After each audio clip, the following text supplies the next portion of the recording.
अस्सलामु अलैकुम वरहमतुल्लाहि वबरकातुह। मोहतरम भाइयों, बुज़ुर्गों और दोस्तों, ये हमारा इस्लाही मुआशरा का 1102 सबक है।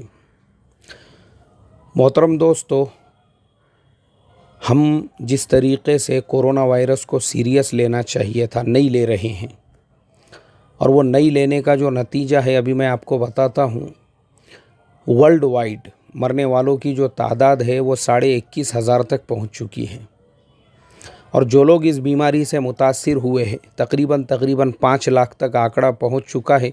मैं आपको ऑफिशियल आंकड़ा बता रहा हूं। आज बरोज़ जुमेरात फजर की नमाज के बाद, यानी तारीख़ है आज 26 मार्च 2020। मैं आपको कंट्री वाइज बताता हूं दुनिया की हालत क्या हो चुकी है। जिन मुल्कों ने शुरू में इसको हल्के में लिया, इसके सीरियसनेस को नहीं समझा, उन मुल्कों की क्या हालत हो चुकी है। क्योंकि देखो, हमारे देश में अभी यही हो रहा है। क्या हो रहा है अभी हमारे मुल्क में? लोग आज भी अपने चौराहों पे खड़े हुए हैं, लोग आज भी रोडों पे निकल रहे हैं। अब हम लोग जब देखते हैं कि पुलिस जो है वो बाइक वालों को मार रही है, रिक्शे वालों को मार रही है, आने जाने वालों को पीट रही है, लोगों को अफसोस होता है देखकर, और लोग ही अफसोस करते हैं, अरे यार पुलिस जुल्म कर रही है। जुल्म नहीं है ये, हमारे मुल्क की गवर्नमेंट जानती है इसके सीरियसनेस को। अगर इस पे अभी भी कंट्रोल नहीं किया गया तो हमारा इतना बुरा हाल होगा, हम सोच भी नहीं सकते। क्योंकि देखो, मैं आपको उन कंट्रीज़ के फिगर बता रहा हूँ जो दुनिया के एकदम तरक्की याफ्ता मुल्क है, जिन मुल्कों के गली गली में एकदम हाईटेक हॉस्पिटल्स बने हुए हैं, एकदम हाईटेक उनके पास में डॉक्टर्स है, हर चीज़ उनके पास में अवेलेबल है। आज वो मुल्क बेबस हो चुके हैं, और हमारा मुल्क ऐसा है, हमारी इतनी बड़ी आबादी है, इतनी बड़ी आबादी है कि हमारे यहाँ पे एक मर्तबा ये स्टेज 3 में अगर चला गया, उसके बाद इसको काबू करना हमारे लिए बहुत मुश्किल हो जाएगा। हम समझने को तैयार नहीं है। गवर्नमेंट कायदे बना रही है, कानून बना रही है, और लोग उसके बावजूद मसाइल पूछ रहे हैं कि क्या हम मस्जिद में जाके नमाज़ पढ़ सकते हैं। कुछ लोग चाह रहे हैं कि भाई मस्जिद में एतेकाफ़ में बैठना, इसलिए कि हमारे यहाँ पे शहरों और गाँवों का मसला अलग है।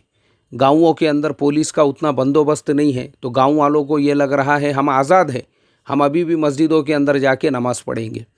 गलत बात है ये।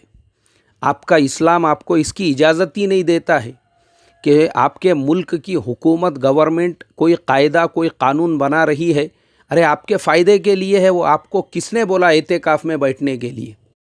क्योंकि हम लोग जो है ना, इस मसले के सीरियसनेस को समझने के लिए तैयार नहीं हैं। आज भी लोग वो जमात से नमाज़ पढ़ना चाहते हैं, अगर मस्जिद में नहीं तो किसी के घर पे हम जमात करेंगे। अरे भाई, अगर किसी के घर पे ही आपको जमात से नमाज़ पढ़ना होती थी तो फिर मस्जिद से क्यों रोका गया? असल में मेरे मोहतरम दोस्तों, गवर्नमेंट जो इतनी सख्ती कर रही है, अपने दिल से नहीं कर रही है। मैं अभी आपको पूरी दुनिया के आंकड़े बताता हूँ, आप ख़ुद इसके सीरियसनेस को समझो कि ये किसके लिए किया जा रहा है। हम समझने को तैयार नहीं है। जब हमारे उलामा ने, हमारे मुफ्तियों ने, हमारे अकाबिर ने, हमारे बड़ों ने, सब ने मुत्तफ़िक़ा तौर पर और मुत्तहिदा तौर पर हमको ये फ़तवा दे दिया, हमको ये हुक्म दे दिया कि भाई मस्जिदों में नहीं आना है फ़िलहाल के लिए, अपने घरों पे नमाज़ पढ़िए, तो मियाँ भाई सुनने के लिए तैयार नहीं है। कुछ लोग ये चाहते हैं, भाई अपन तो गांव खेड़े में रहते हैं, यहाँ तो पुलिस वगैरह कोई आने वाली नहीं, चलो मस्जिद में एतेकाफ़ कर लेंगे। गलत बात है। आप मुल्क के कानून की ख़िलाफ़ वर्जी कर रहे हैं, याद रखो। आप सिर्फ अपने आप को नहीं बदनाम कर रहे हो, आप इस्लाम को भी बदनाम कर रहे हो। क्योंकि इस्लाम आपको इस बात का हुक्म देता है, जो आपके मुल्क का कानून कहता है आप उसका पालन करो, आप उसके ऊपर चलो। और जब आपके मुल्क ने और जब आपके स्टेट ने आपके ऊपर ये कानून लागू कर दिया 144, उसका मतलब ये होता है कि 4 से ज़्यादा लोग एक जगह पे जमा नहीं होंगे। 4 लोग भी अगर है तो बीमारी की वजह से, गवर्नमेंट ये कहती है, मेडिकल एक्सपर्ट्स ये कहते हैं, क्योंकि ये बीमारी सांस से फैल रही है, तो हर आदमी के बीच में जो है कम से कम 1 मीटर का डिस्टेंस हो। और वो आदमी भी किस वजह से मिले? सिर्फ खाने और ज़रूरियात का जो सामान है वो लेने के लिए ही आपको परमिशन है कि आप मेडिकल स्टोर पर या खाने वगैरह की ज़रूरियात की चीज़ लेने के लिए जा सकते हो, वो भी आपको इतना डिस्टेंस रखना पड़ेगा। आप अपनी इबादतें अपने घरों पे कीजिए, और घरों पर भी ये नहीं है कि किसी एक बिल्डिंग के अंदर अजान दे के एक घर के अंदर 5 से ज़्यादा लोग जमा हो रहे हो। गलत बात है ये इंतहाई गलत बात है। ये जो लोग अपने आप को तक़वे वाला समझकर कि मैं बहुत तक़वे वाला हूँ और बस मेरे से ज़्यादा नमाज़ों का एहतमाम करने वाला और मेरे से ज़्यादा तकबीर उला वाला और मेरे से ज़्यादा जो है जमात का पाबंद कोई भी नहीं है, तो ये तेरा तक़वा नहीं है, तू गुलू कर रहा है दीन में। गुलू, ये मुबालिगा आराई है दीन के अंदर और ख़ुद अल्लाह के हुक्म की ख़िलाफ़ वर्जी है।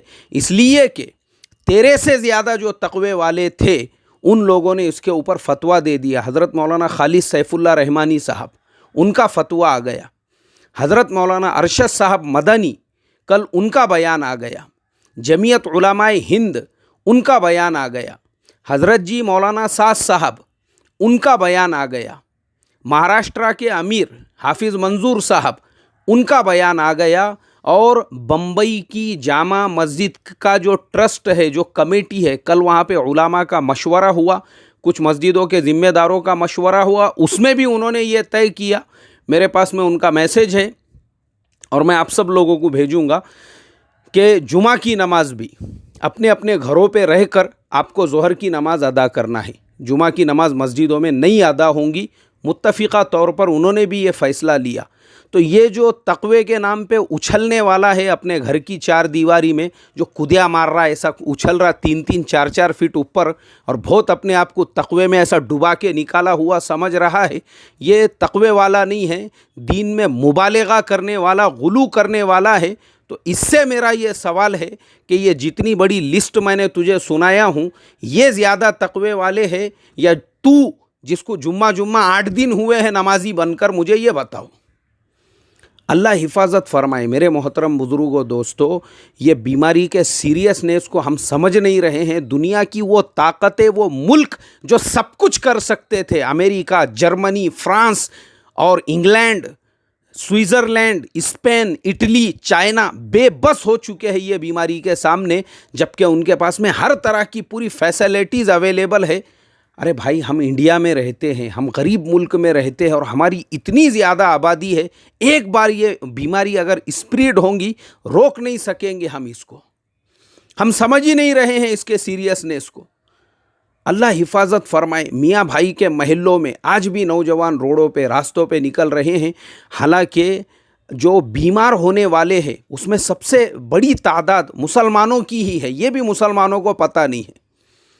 तेलंगाना के अंदर वहाँ पे 62 केसेस है, 62 केसेस। जो 62 केसेस वहाँ पर है कोरोना वायरस के, वो 62 में से 58 मुसलमान है। मुसलमानों, कान खोल के सुनो ज़रा, जो 62 केसेस है तेलंगाना के अंदर, उसमें 58 जो है वो मुसलमान है। और भारत के अंदर कोरोना वायरस से जो पहली मैयत हुई वो भी एक मुसलमान की थी, पहला पेशेंट भी मुसलमान था और दूसरी मैयत भी जो ही वो भी मुसलमान की थी। इसकी वजह से समाज के अंदर एक मैसेज जाएगा कि ये मुसलमान कौम सुनती नहीं है, एहतियात नहीं करती है, ये जो है गवर्नमेंट की बातों पे अमल नहीं करती है, ये कोऑपरेट नहीं करते हैं सिस्टम को, ये गंदे रहते हैं, ये लोग अमल नहीं करने की वजह से, इनकी वजह से मुल्क के अंदर बीमारियां फैल रही है। यही रिस्पॉन्सिबल है बीमारियां फैलने के लिए। मुझे आप बताओ क्या करेंगे आप?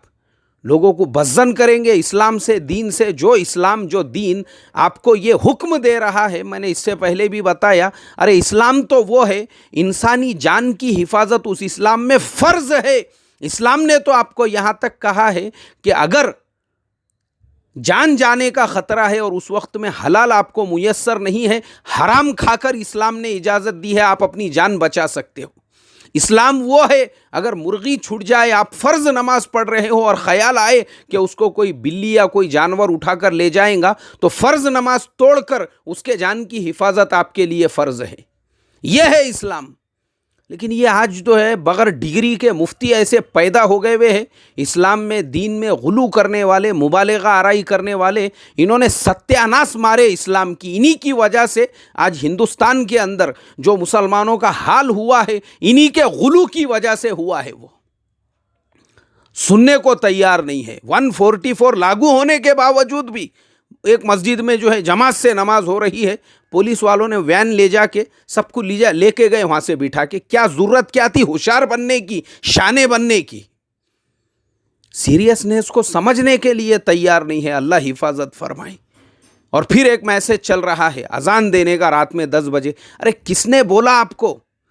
जिन बस्तियों के अंदर मुसलमानों की आबादी ज़्यादा है, जहाँ पे मुसलमानों की तादाद ज़्यादा है, जिन महल्लों में, जिन बस्तियों में, लेकिन जिन इलाकों में मुसलमानों की आबादी कम है, जिन गाँवों में, जिन देहातों में, लोग वो मैसेज पढ़ के वहाँ पे भी अमल कर रहे हैं। अरे वहाँ पे दुश्मनान इस्लाम भी रहते हैं, मुखालिफिन भी रहते हैं। इसका फ़ायदा उठाकर अगर उन्होंने कुछ और एक्शन लिया, अक्ल नहीं है, अक्ल नहीं है। इतनी जाहिल और अनपढ़ कौम, अल्लाह ही इस कौम के ऊपर रहम फरमाए।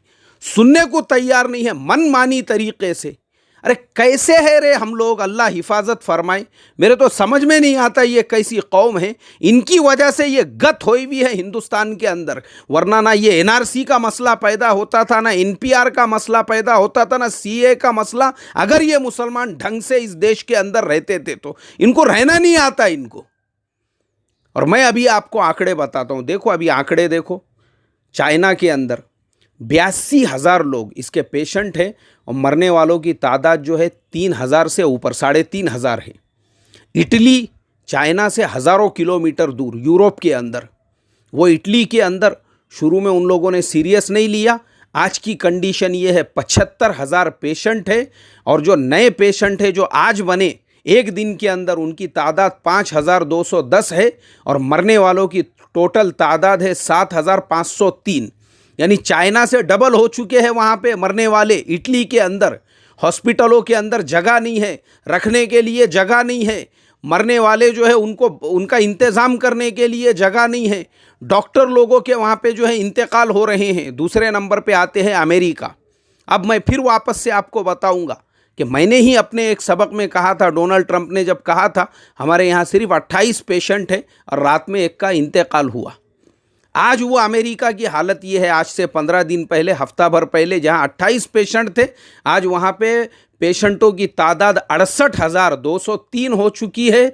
और एक दिन में जो नए पेशेंट बने हैं वो 13,500 से ज़्यादा है। मरने वालों की तादाद जो है 1,200 से ऊपर हो चुकी है।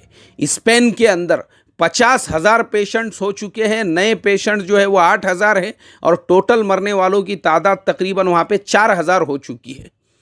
मेरे मोहतरम दोस्तों, ये उन मुल्कों का हाल है। अभी ये जो बाकी मुल्क है, जर्मनी है, ईरान है, फ्रांस है, स्विट्ज़रलैंड है, यहाँ पे सब जगह पे 25,000, 30,000, 35,000 ऐसी ही तादाद है जो वहाँ पे कोरोना वायरस से लोग इन्फेक्टेड हुए। ये दुनिया के तरक्की याफ्ता मुल्कों का हाल है। और भारत के अंदर अगर ये आएगा और वैसे स्पीड से अगर फैलना शुरू होगा, क्या करेंगे हम लोग? इसके लिए मैं तो पुलिस को और प्रशासन को 100% सपोर्ट करता हूं। वो जो केसीआर ने बयान दिए ना कि हमको आर्मी उतारना पड़ेगी और शूट आउट का हुक्म देना पड़ेगा, sir I am stand with you.